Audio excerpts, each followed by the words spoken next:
नमस्कार, स्वागत है आप सभी का हमारे कार्यक्रम संजीवनी में। आपके साथ मैं हूं सोनाली शर्मा। दर्शकों, संजीवनी कार्यक्रम में हम बात करते हैं आपके स्वास्थ्य की, आपके जीवन को बेहतर बनाने की। और आज इसी कड़ी में हम बात करने वाले हैं मासिक धर्म से जुड़ी अनियमितताएं और योग और प्राणायाम द्वारा उनका निदान। जैसा कि आप सभी जानते हैं कि मासिक धर्म एक बेहद स्वाभाविक और जैविक प्रक्रिया है जिसे हर महिला को हर महीने गुजरना पड़ता है।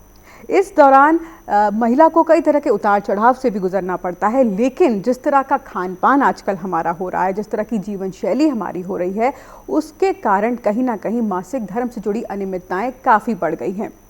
पीरियड्स के दौरान अत्यधिक दर्द, खून का अत्यधिक रिसाव, साथ ही साथ mood swing, PCOD, PCOS, hormonal changes आजकल बेहद आम होते जा रहे हैं। ऐसे में आज संजीवनी के इस भाग के जरिए हम जानेंगे कि आखिर मासिक धर्म से जुड़ी अनियमितताएं क्या हैं और किस प्रकार से, विशेष रूप से हम जानेंगे कि किस प्रकार से योग और प्राणायाम के जरिए हम इन अनियमितताओं पर विराम लगा सकते हैं। और इस विषय पर बात करने के लिए, जानकारी देने के लिए एक बेहद खास मेहमान हमारे साथ स्टूडियो में उपस्थित है। हमारे साथ आयुर्वेद एवं योग विशेषज्ञ डॉक्टर दीप्ति पांडे जी हैं। तो चलिए उनका स्वागत करते हैं। डॉक्टर पांडे, बहुत बहुत स्वागत है आपका हमारे। नमस्कार मैडम। और दर्शकों, इस कार्यक्रम में 2 योग प्रशिक्षु भी हमारे साथ जुड़े हुए हैं जो हमें इस कार्यक्रम के दौरान अलग अलग योगाभ्यास करके दिखाएंगे। इनका नाम है आरती जी और अनुष्का जी। आप दोनों का भी बहुत बहुत स्वागत है हमारे कार्यक्रम में। तो डॉक्टर पांडे, जिस तरह से आज का हमारा विषय है कि मासिक धर्म से जुड़ी अनियमितताएं और योग और प्राणायाम द्वारा उनका निदान, सबसे पहले आपसे जानना चाहूँगी कि जिस तरह से आज की जीवन शैली हमारी बदल चुकी है, काफ़ी हद तक खान पान में हमारा इतना उतार चढ़ाव आ चुका है, मासिक धर्म से जुड़ी वो कौन कौन सी अनियमितताएं हैं जो आजकल बेहद आम होती जा रही है, और आप एज अ डॉक्टर क्या वजह मानती हैं इसके पीछे? बेसिकली आजकल जितनी भी समस्याएं हैं मेंसेस को लेके बहुत ज़्यादा बढ़ चुकी हैं। छोटी एज से ही हम देख रहे हैं बच्चों को बहुत दिक्कतें हो रही हैं। वो पिल्स ले रही हैं, उसके बाद उनको पीरियड आता है। तो लाइफस्टाइल तो नो डाउट सबसे बड़ा कारण है। तो क्या क्या दिक्कतें होती हैं वो सबसे पहले मैं बताती हूँ। एक तो पीरियड का ना आना। पीरियड 6-6 महीने, 1-1 साल तक नहीं आ रहा है बच्चों को, और उसके बाद वो पीरियड की पिल्स लेती हैं, उसके बाद ही उनको हार्मोनल पिल लेती हैं, उसके बाद ही उनको पीरियड होता है। सेकंड, बहुत ज़्यादा आना। एक जो सबसे बड़ी समस्या आजकल हो गई है पेरेंट्स के लिए कि बच्चे बहुत जल्दी मैच्योर हो रहे हैं, बहुत जल्दी पीरियड्स आ रहे हैं। 8 साल में ही बच्चों के पीरियड शुरू हो जा रहे हैं। जब वो अपने को देखने लायक नहीं है उस टाइम पे उनका पीरियड होने लगता है। इसको बोलते हैं प्रिकॉशियस प्यूबर्टी। दूसरा मैंने ओलिगो जो बोला कि कम पीरियड का आना, सिर्फ 1 या 2 दिन आना और बहुत कम पीरियड का आना। एक होता है मीनोरेजिया। मीनोरेजिया मतलब होता है 21 दिन में, मतलब साइकिल शॉर्ट हो जाना, 21 दिन की साइकिल हो जाना, उसमें बहुत ज़्यादा पीरियड आना। एक होता है मेट्रोरेजिया। मेट्रोरेजिया मतलब बीच बीच में भी पीरियड आना। तो ये सारी समस्याएं आजकल हो रही हैं। डिसमेनोरिया। डिसमेनोरिया मतलब बहुत दर्द के साथ पीरियड आना, जिससे बच्चों के स्कूल्स छूट जाते हैं, वो अपने डेली वर्क नहीं कर सकते। और ये आजकल बहुत ज़्यादा जो टर्म चल रहा है इंडोमेट्रियोसिस। इंडोमेट्रियोसिस में तो क्या होता है, पूरे महीने दर्द रहता है, तो उसके लिए वो हार्मोनल पिल्स में रहते हैं। और नो डाउट इसका लाइफस्टाइल, फूड हैबिट्स, इन सब का इसमें योगदान है। हमारा जो स्क्रीन टाइम है, एक्सरसाइज का ना करना, योगा प्राणायाम के बारे में ना जानना, इन सब से ये चीज़ें बढ़ रही हैं। रात को बहुत लेट तक उठे रहना, सुबह मॉर्निंग में नहीं उठना, और ये सारी चीज़ें क्या करती हैं, एक तरीके का हमारा जो ब्रेन है उसको, जो उसके सर्कैडियन रिदम है उसको चेंज करती है, और टाइम से फिर चीज़ें नहीं होती हैं, चाहे वो पीरियड हो चाहे और चीज़ें हो। क्योंकि ब्रेन जब अफेक्ट करता है तो वहाँ पे जो हमारा हाइपोथैलेमस है, जो हमारा मास्टर ग्लैंड पिट्यूटरी को कंट्रोल करता है, वो सारी चीज़ें डिस्टर्ब होती हैं। ओवरीज से जो प्रोजेस्टेरॉन और एस्ट्रोजन निकलना है फिर वो डिस्टर्ब होता है। तो सारी ये इरेगुलरिटीज़ आती हैं। बिल्कुल। तो आपने कई सारी समस्याएं यहाँ पर गिनाई, और काफ़ी चिंतनीय विषय, क्योंकि आगे चल के जब वो किशोरी महिला बनती है तो कहीं ना कहीं आगे के जीवन में भी उसको बहुत सारी परेशानियां झेलनी पड़ सकती है अनियमितताओं के कारण। हाँ, सबसे ज़्यादा इनफर्टिलिटी के जो आजकल पेशेंट आते हैं बहुत ज़्यादा बढ़ चुके हैं। IVF के आप केसेस देखिए, IVF बहुत बढ़ चुका है। सारे डॉक्टर्स अब IVF की तरफ ही फोकस कर रहे हैं। सब IVF से फेलियर केस जो होते हैं, IVF के भी 10% केस सक्सेस हैं। IVF का भी ऐसा नहीं है कि बहुत ज़्यादा सक्सेस रेट होता है, उसके बाद भी वो कंसीव नहीं कर पाते। तो इनफर्टिलिटी जो बहुत बड़ा इशू है, ये बढ़ रहा है, और कहीं ना कहीं वजह इसकी शुरुआती है। तो बिल्कुल आपसे डॉक्टर पांडे जानना चाहेंगे कि जब हर महिला को या हर बच्ची को अपने जीवन में योग प्राणायाम तो करना ही चाहिए, लेकिन कुछ ऐसे आप व्यायाम, सूक्ष्म व्यायाम, सरल व्यायाम बताएं जो हर लड़की, हर महिला को करना चाहिए, ताकि इस तरह की जो अनियमितताएं आ रही हैं वो कहीं ना कहीं पहले ही रुक जाएं। हाँ, तो बच्चों के लिए या सूक्ष्म व्यायाम, जिसको एक और टर्म बोल सकते हैं लूजनिंग एक्सरसाइजेस, जो हर कोई कर सकता है, चाहे वो बड़ा हो, छोटा हो, बेड रिडन हो। तो मैं जो लूजनिंग एक्सरसाइज अभी ये इंटर्नशिप वाले हमारे ये बच्चे करेंगे, तो ये अभी बताएंगे कि कैसे हमें लूजनिंग एक्सरसाइज करनी है और ये सूक्ष्म व्यायाम हमें कैसे करना है। तो सबसे पहले कोई भी योगा या आसन आप करें या कोई भी एक्सरसाइज करें तो सबसे पहले लूजनिंग पे ध्यान दें। तो सबसे पहले नेक का लूजनिंग हमें ये करके बताएंगे हमारे बच्चे।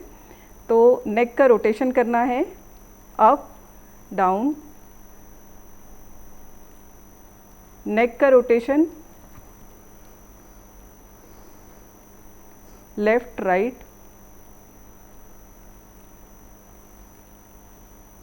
नेक को रोटेट करना है। तो इस तरीके से जो नेक की मसल्स हैं हमारी वो स्ट्रेच होंगी और वो लूज़ होंगी।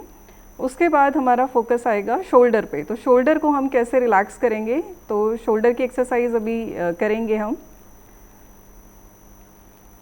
सबसे पहले हाथ को आगे ले जाके हमें घुमाना है 360 डिग्री में। इसको करके हम शोल्डर को हम लूजनिंग करते हैं। इसके बाद हम आर्म्स और अपने जो फिंगर्स हैं उसको हम लूजन अप करेंगे। फिर हम ट्रंक को करेंगे लूजन।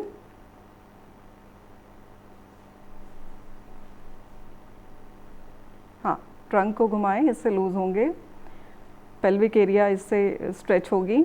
अब हम नी पे फोकस करेंगे, नी को लूजन अप करेंगे, स्ट्रेच करेंगे। ये जितने भी पोज हैं इसको आप बैठे बैठे भी कर सकते हैं, जो बेड रिडन है वो पेशेंट भी इन्हें कर सकते हैं, क्योंकि सूक्ष्म व्यायाम सबके लिए हैं। इतना सूक्ष्म व्यायाम चाहे वो पैरालिसिस का पेशेंट है उसे भी करना चाहिए जितना मूव कर सकते हैं। अब हम पैरों का करेंगे, फीट का करेंगे।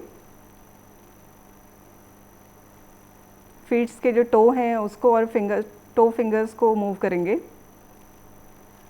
तो इस तरीके से हम सारा ये बॉडी का सूक्ष्म व्यायाम कर सकते हैं, बैठ के भी और खड़े होके भी।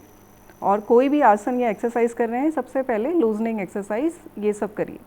और इससे इसका क्या फ़ायदा होता है? क्या ये हमारे शरीर को एक तरह से आगे के आसनों के लिए तैयार करता है, या क्या ये तैयार करता है? नहीं तो क्या होता है, जब हम विग्रसली, आजकल बहुत चीज़ें चल रही हैं तो लोग सीधे नेट पे देख के तुरंत एक्सरसाइज करने लगते हैं, तुरंत एक कोई आसन करने लगते हैं। तो उससे क्या होता है, अभी हमारी मसल्स प्रिपेयर नहीं होती, वो लूजन अप नहीं होती है। मॉर्निंग में आप देखते होंगे कई लोग बड़े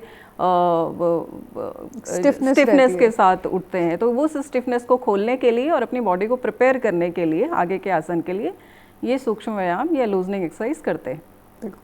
अब मासिक धर्म में डॉक्टर पांडे एक बहुत कॉमन प्रॉब्लम होती है अत्यधिक दर्द की। हाँ। दर्द सबको होता है थोड़ा बहुत, लेकिन बहुत लोगों को, बहुत महिलाओं को बहुत ज़्यादा दर्द की शिकायत होती है। और आपने भी बताया कि एंडोमेट्रोसिस के बारे में कि उसमें तो लगभग पूरे महीने ही कहीं ना कहीं दर्द होता है। तो पहले जानना चाहेंगे दर्द का कारण क्या है और क्या योग के जरिए इस दर्द पर कहीं ना कहीं विराम लग सकता है, इसको कम किया जा सकता है, महिला को उन दिनों आराम मिल सकता है? बेसिकली डिस्मेनोरिया, इस टर्म को हम डिस्मेनोरिया कहते हैं। तो ये प्राइमरी और सेकेंडरी होता है। प्राइमरी मतलब जो हल्का फुल्का दर्द कई लोगों को नेचुरली होता है ना, क्योंकि हार्मोनल इम्बैलेंस रहता है, थोड़ा सा वो जो हमारे हार्मोन्स होते हैं वो थोड़ा सा दर्द करते हैं। लेकिन सेकेंडरी मतलब कोई ना कोई इसमें एबनॉर्मैलिटी है जिसकी वजह से वो दर्द हो रहा है। तो उसको ठीक करने के लिए हम क्या क्या कर सकते हैं? सबसे पहले जो योगा प्राणायाम बताएं उसे पूरे महीने करना है, क्योंकि आजकल जो सबसे ज़्यादा पार्ट जो हमारा है वो स्क्रीन टाइम है, सिर्फ बैठे रहना। तो ये बेसिकली क्या है, हम एक्सरसाइज ही नहीं कर रहे हैं, तो जो हमारा हार्मोन्स हैं वो डिस्टर्ब हो रहे हैं। जो हमारा स्ट्रेस लेवल है, जो चाहे वो पढ़ाई को लेके हो, करियर को लेके हो, तो आजकल का जो बच्चा है वो प्रिपेयर भी नहीं है। योग एक बहुत बड़ा टर्म है। योग सिर्फ आसन और प्राणायाम नहीं है। हाँ, अभी आसन और प्राणायाम बहुत प्रचलन में है, लेकिन योग के अष्टांग योग हम पढ़ते हैं, यम, नियम, आसन, प्रत्याहार, धारण, ध्यान, समाधि। तो उसमें से अभी आसन और प्राणायाम पे तो फोकस है। इन दोनों से हम शारीरिक और मानसिक, ये दोनों पे विजय पा सकते हैं। तो आजकल के बच्चे, जैसे आप देख रहे होंगे, इतना स्ट्रेस ले लेते हैं कि ज़रा सा उन्हें मना कर दो तो बहुत ज़्यादा क्रैंकी और बहुत ज़्यादा परेशान हो जाते हैं। इन सब को रोकने के लिए हमें एक एक्सरसाइज बहुत ज़रूरी है, योगा और आसन बहुत ज़रूरी हैं। और अगर आप चाहते हैं कि उनके हार्मोन्स अच्छे से मतलब रेगुलेट रहें, ब्रेन पे प्रेशर ना पड़े, तो आपके लिए आसन और प्राणायाम करना बहुत ज़रूरी है। तो आसन प्राणायाम करते रहिए, मॉर्निंग में टाइम से उठ के लूजनिंग एक्सरसाइज करके इसको डेली अपने एक्टिविटी में लाइए। तो ये जो डिसमेनोरिया है, ये सब चीज़ें नहीं होंगी, या कोई भी इरेगुलरिटीज़ हैं जो आजकल इतना बढ़ चुकी हैं, वो सारी समस्याएं नहीं होंगी। बिल्कुल। तो यहाँ पर आपसे जानना चाहेंगे कि कौन कौन से योग हो सकते हैं उन दिनों में जिनसे जो एक महिला पूरे महीने पूरे साल भर करे, लेकिन वो कहीं ना कहीं वो जो 4 से 5 दिन है, हाँ। उनमें उन्हें राहत मिले और वो कहीं ना कहीं पता ही ना चले वो 4 से 5 दिन, तो क्या वो योग हो सकते हैं जो हर महिला को करना चाहिए? बेसिकली आयुर्वेद में तो ये कहा है कि इस टाइम पे जो महिला है उसको सिर्फ रेस्ट करना है। इस टाइम के लिए कोई योग या प्राणायाम नहीं है। ऑल्दो अभी जितने बताएं, अभी मैं बताऊंगी क्या क्या आप कर सकते हैं, क्योंकि इस टाइम पे बॉडी को आपने स्ट्रेस नहीं देना, बहुत ज़्यादा उसको लोड नहीं देना, एक्सरसाइज नहीं करनी है। उसकी पूरी दिनचर्या, रजस्वला दिनचर्या आयुर्वेद में तो बहुत साइंटिफिकली वो बताई गई है कि क्या क्या करना है। ज़्यादा स्ट्रेस में नहीं रहना है, पॉजिटिव इन्वायरमेंट में रहना है, हल्का खाना है, मिताहार लेना है, और ज़्यादा गर्म चीज़ें नहीं खानी है। ऑल्दो गर्म गुनगुना पानी लेना है, क्योंकि हमारी जो अग्नि होती है मंद होती है उस टाइम पे, मतलब जो हमारा डाइजेशन होता है उन दिनों बहुत स्लो रहता है। तो इस टाइम पे जो हम कर सकते हैं, एक तो खाने पे हल्का खाना ताकि जो उसका डाइजेशन प्रॉपर रहे, पानी गुनगुना पीना है, बहुत ज़्यादा एक्सरसाइज या आसन प्राणायाम नहीं करने। फिर भी जो आसन प्राणायाम हम कर सकते हैं वो मैं बता देती हूँ, जो कि लेट के जो प्राणायाम होंगे उसमें जैसे शवासन हम कर सकते हैं। शवासन में क्या करते हैं, हम धीरे धीरे अपनी बॉडी को लूज़ करते हैं, धीरे धीरे एक मतलब पैरों से लेके ऊपर तक हम रेस्ट रिलैक्स होते हैं। योग निद्रा हम कर सकते हैं। योग निद्रा एक ऐसा प्रोसेस है जिसमें हम 4 घंटे की स्लीप आधे घंटे में पूरी कर सकते हैं। आपका बालासन इस टाइम पे कर सकते हैं, और कैट काउ पोज हम कर सकते हैं, और सूक्ष्म मतलब सूक्ष्म व्यायाम तो हम कर ही सकते हैं। बहुत ज़्यादा अभी इस टाइम पे अनुलोम विलोम, भ्रामरी, ये सब चीज़ें कर सकते हैं। बहुत ज़्यादा इस टाइम पे आसन प्राणायाम के लिए मैं एडवाइस नहीं करती हूँ। बिल्कुल।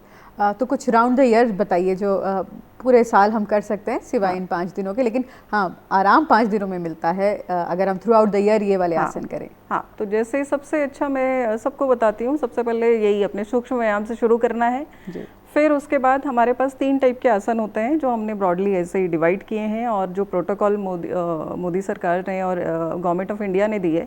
तो उसमें सबसे पहले जो स्टैंडिंग पोजेज में हमारा आ जाता है ताड़ासन। तो ताड़ासन आप कर सकते हैं। सूर्य नमस्कार अपने में कंप्लीट एक्सरसाइज है, बहुत ज़्यादा कुछ नहीं करना है।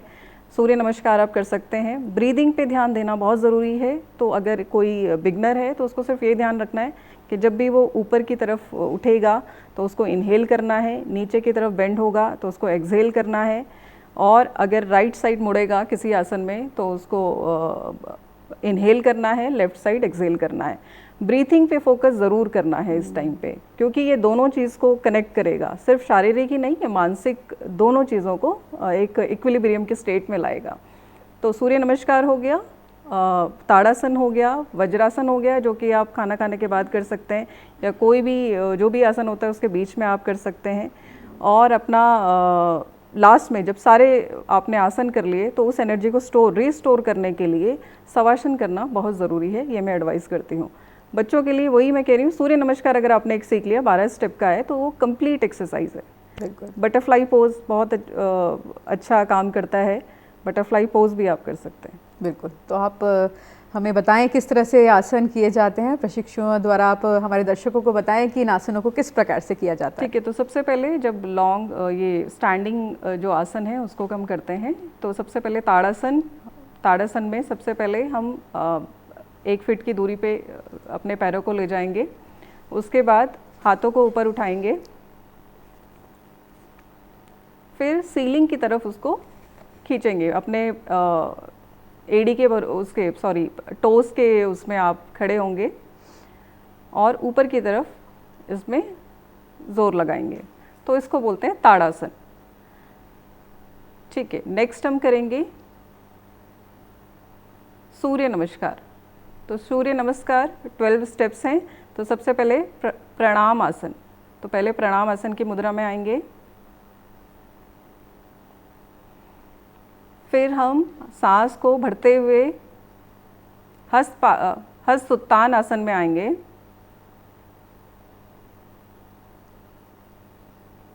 फिर हस्त पाद आसन, एक्सेल करते हुए हस्त पाद आसन।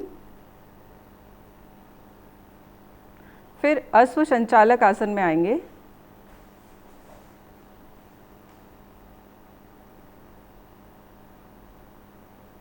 फिर भुजंगासन, पर्वतासन में आएंगे। फिर अष्टांग प्रणाम आसन में। फिर भुजंगासन, फिर पर्वतासन, फिर अश्व संचालक आसन में।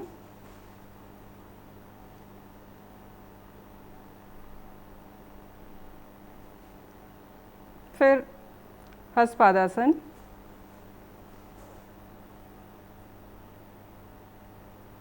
उत्तान हस्तासन, फिर प्रणाम की मुद्रा में आएंगे। इसमें ब्रीथिंग का ध्यान रखना है, इनहेल एक्सेल।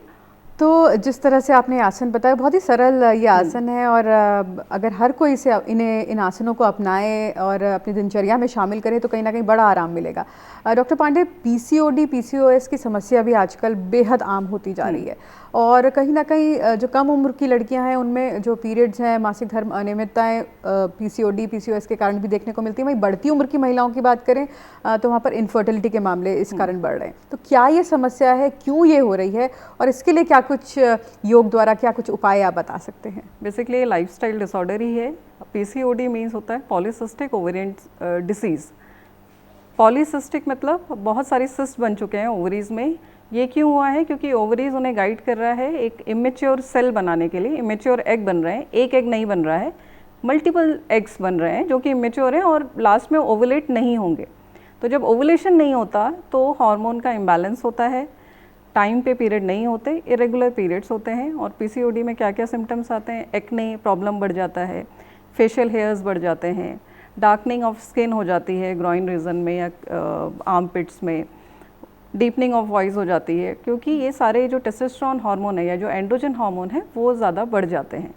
तो ये जो हमारा लाइफस्टाइल है, एक तो उसको बैलेंस करना है, जो दिनचर्या आयुर्वेद में बोला है, मॉर्निंग में उठना है, ब्रह्म मुहूर्त में उठना है, योगा प्राणायाम करना है, सात्विक खाना खाना है, मित आहार खाना है, एक्सरसाइजेस करनी है, स्ट्रेस नहीं लेना है, सारी चीज़ें एक बैलेंस स्टेज में, रात को टाइम से सोना है, ज़्यादा स्क्रीन टाइम नहीं होना। तो ये सारी चीज़ें एक पीरियड साइकिल को या पूरी बॉडी को हेल्दी रखती है, जिससे हमारी जो रिप्रोडक्टिव हेल्थ है वो भी नॉर्मल रहती है। तो इस समय के लिए पीसीओडी और ये जो पीसीओएस है, अब अभी इसका रिसेंटली नाम चेंज हुआ है, poly endocrine metabolic ovarian syndrome. Basically इसमें इंडोक्राइन जो हमारे हार्मोन्स हैं और मेटाबॉलिक मतलब जो हमारा डाइजेशन से रिलेटेड है, उन सब चीज़ों से जो सिंड्रोम हो रहा है, क्योंकि इसमें ओवरीज में सिस्ट नहीं बन रही हैं, तो इन चीज़ों से जो इफ़ेक्ट आ रहा है उसको पीएमओएस, अब ये टर्म हो गया है पीसीओएस का। तो ये पूरा ब्रॉड टर्म है। पीसीओडी को बोलते हैं, ये ठीक हो सकता है, लेकिन पीएमओएस जो ये सिंड्रोम है इसको ठीक करना बड़ा मुश्किल है। तो इसलिए पहले से ही अवेयर रहें, अपने लाइफस्टाइल पे ध्यान दें, दिनचर्या, ऋतुचर्या आयुर्वेद में तो सीज़न में कैसे रहना है ऐसा भी बताया है। तो ये सारी चीज़ें हमारे आयुर्वेद और योगा में हैं। अगर हम उसे फॉलो करेंगे तो इन सब चीज़ों से बचे रहेंगे, और आने वाले जो मीनोपॉज टाइम पे भी महिलाएं बहुत परेशान रहती हैं, उन सारी चीज़ों को भी हम बचा सकते हैं। बिल्कुल। जब हम अनियमितताओं की बात करते हैं मासिक धर्म में, तो हम ये भी, क्योंकि दिनचर्या की हम लगातार बात करते हैं, खान पान की हम बात करते हैं, लेकिन तनाव कितना इसमें महत्वपूर्ण है, तनाव कितना अफेक्ट करता है एक महिला के शरीर को। और प्राणायाम की अगर यहाँ पर बात करें तो प्राणायाम को अगर हम अपनाते हैं, उसको योग के साथ शामिल करते हैं, तो किस हद तक फ़ायदा या लाभ एक महिला को मिल सकता है? प्राणायाम का 2 शब्द से बना है, प्राण का आयाम। तो प्राणों को, प्राण मतलब वाइटल जो हमारी फोर्स है, उसको अगर हम कंट्रोल अपने नियंत्रण में कर लें, तो महिलाओं को आपने देखा होगा ज़्यादातर स्ट्रेस्ड रहती हैं, एंजाइटी रहती है, मल्टीटास्किंग रहती है, तो उनका जो स्ट्रेस लेवल रहता है वो हमेशा हाई रहता है, क्योंकि उन्हें कई चीज़ें मैनेज करनी हैं। तो ये सारी चीज़ें प्राणायाम से जा सकती हैं अगर वो प्राणायाम पे ध्यान दें, आसन पे ध्यान दें। प्राणायाम हमारे माइंड को शुद्ध करता है, हमारे जो प्राण है उस पर हमारे कंट्रोल लाता है। तो जैसे प्राणायाम में आप हर दूसरी महिला को तो थायराइड है ना, तो थायराइड से बचने के लिए अगर आप प्राणायाम करेंगे बहुत अच्छा है। इनफर्टिलिटी में हम टेस्ट कराते हैं, सारे हार्मोन्स बिगड़े रहते हैं, तो ये सारी चीज़ें अगर वो प्राणायाम को फॉलो करें, प्राणायाम करें तो बहुत अच्छे से इन सब चीज़ों पे काबू पा सकती हैं। दूसरा स्ट्रेस लेवल, मेंटल लेवल, अगर हम अनुलोम विलोम, एक सिंपल सा अनुलोम विलोम करें तो अनुलोम विलोम से तो कई ऐसी स्टडीज़ हैं जिसमें सबने मना कर दिया कि ये बीमारी ठीक नहीं हो सकती, सिर्फ एक अनुलोम विलोम से और अपनी इच्छा शक्ति से उन्होंने उस बीमारी पे काबू पाया है। तो प्राणायाम में इतनी पावर है। कपालभाति, अनुलोम विलोम, भस्त्रिका, भ्रामरी, शीतली, शितकारी, ये सारी चीज़ों से इतने ट्रेमेंडस अच्छे रिजल्ट्स हमने देखे हैं कि अगर ये फीमेल क्या, अगर मेन भी इसको फॉलो करे तो अपने काफ़ी चीज़ों पे बदलाव और अच्छे पॉजिटिव रिजल्ट्स देखते हैं। बिल्कुल। तो किस प्रकार ये करना चाहिए और योग के साथ साथ किस तरह से इसको इनकॉर्पोरेट करना चाहिए, ये थोड़ा आप जानकारी दीजिए और प्राणायाम कौन कौन से किए जा सकते हैं एक महिला द्वारा, वो भी आप बताइए। तो सबसे पहले जैसे आजकल ज़्यादातर महिलाएं ओबीज़ हैं, है ना, ओबीज़ हैं। ज़्यादातर जो हमारे रोग हैं वो मेदज हैं, मेदज और जिसको हम फैट से रिलेट कर सकते हैं, मेदज और कफज।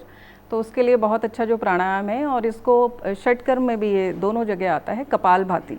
तो कपालभाति हम कर सकते हैं। तो अभी हम कपालभाति करते हैं। सांसों को सहजता से अंदर लेना है लेकिन फोर्सफुली बाहर निकालना है। तो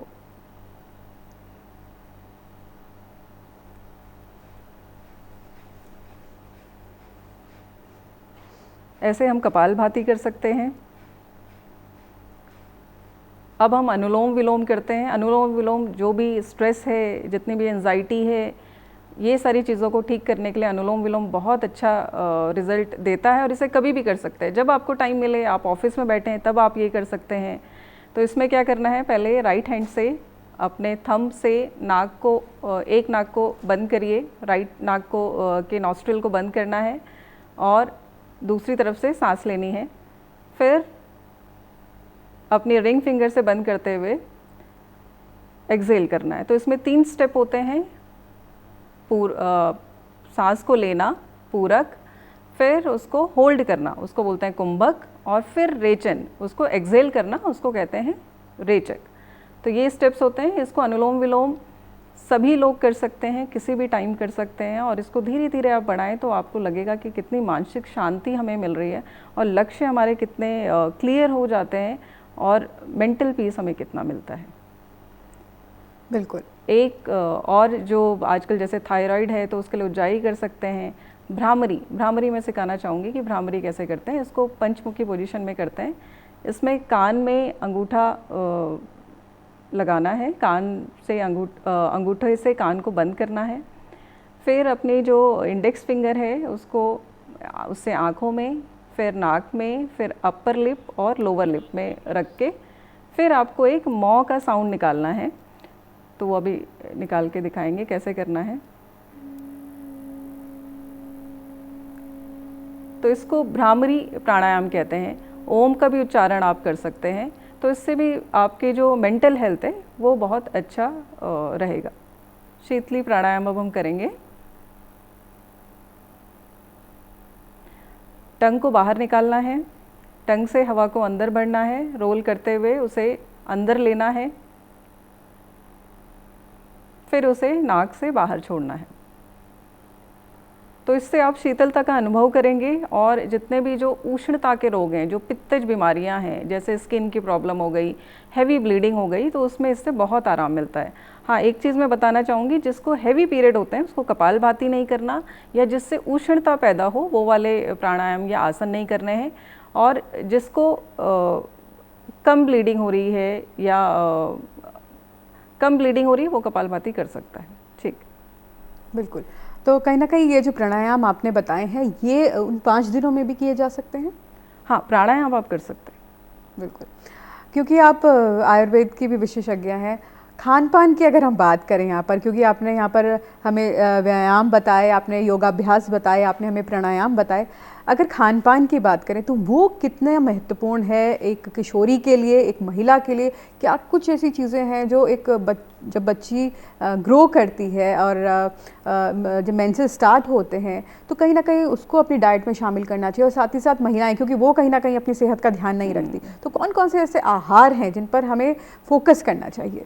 बेसिकली जो भारतीय डाइट सिस्टम है वो बहुत बिल्कुल संतुलित है, उसमें सब कुछ है। जैसे आजकल मैंने देखा बच्चे घी नहीं खा रहे हैं कि घी से मोटापा होता है। घी बहुत ज़रूरी पार्ट है। गाय का घी आप ले सकते हैं, आयुर्वेद के अकॉर्डिंग और योग के अकॉर्डिंग आप गाय का घी ज़रूर लेना चाहिए, क्योंकि बॉडी में फैट भी है, ब्रेन है, जो कि जिसको घी चाहिए। तो ऐसा नहीं आप घी बंद कर दीजिए, आप ऑयली चीज़ें बंद करिए, फैटी चीज़ें बंद करिए, लेकिन एक गाय का घी आप ज़रूर लें। पानी हो सके तो वार्म वाटर आप ले सकते हैं, गुनगुना पानी ले सकते हैं। और जो फीमेल्स हैं, क्योंकि उन्हें मेंसेस से गुजरना पड़ता है हमेशा, तो उनके लिए आयरन रिच डाइट होनी चाहिए, है ना। कैल्शियम भी होना चाहिए डाइट में, आयरन और कैल्शियम होना चाहिए। तो आयरन जैसे रात को मुनक्के आपने भिगा दिए, मॉर्निंग में आप दिन भर ले सकते हैं। चने हम एडवाइस करते हैं, गुड़ एडवाइस करते हैं, लेकिन डिफरेंट डिफरेंट सिचुएशंस में। आयुर्वेद में हर पुरुष अलग है, पुरुष मतलब कोई भी पेशेंट, हर एक व्यक्ति अलग है। उसकी डाइट ऐसा नहीं कि आयरन के लिए, आयरन को बढ़ाने के लिए मैं सबको एक चीज़ दूंगी, क्या पता वो उसमें वो उष्णता पैदा करे या कुछ और सिम्टम करे। तो किसी के लिए मुनक्के अच्छे हैं, किसी के लिए चना अच्छा है, अगर उसकी डाइजेस्टिव पावर अच्छी है तो गुड़ और चना अच्छा है। अगर उसको ठंडा मतलब अगर उसमें उष्णता का अभाव है या मैं चाह रही हूँ कि उसमें गुड़ दूँ, जैसे एमेनोरिया में गुड़ चना हम देते हैं। कई लोगों को पीरियड की रेगुलरिटीज़ ही इसलिए होती है क्योंकि आयरन की कमी है, खून ही नहीं बन रहा है। तो इस टाइम पे आप उन्हें मुनक्के, पालक की सब्ज़ी, ये सारी चीज़ें दे सकते हैं। दूध बहुत अच्छा है, मट्ठा हम अच्छा मानते हैं, दही बहुत अच्छा हम नहीं मानते हैं, क्योंकि दही भारी होती है, श्रोतावरोध करती है। तो ये भी कई बीमारियों में को बढ़ाने में का कारण है। तो खाना अपना टाइम टू टाइम खाएं, मॉर्निंग इवनिंग में लें। और अपना आयुर्वेद के अकॉर्डिंग सिर्फ 2 डाइट है, मॉर्निंग और इवनिंग। तो मॉर्निंग में एक अच्छी डाइट लें, इवनिंग में भी अपना सनसेट से पहले आप अगर कुछ ले सकें तो वो ज़्यादा बढ़िया है।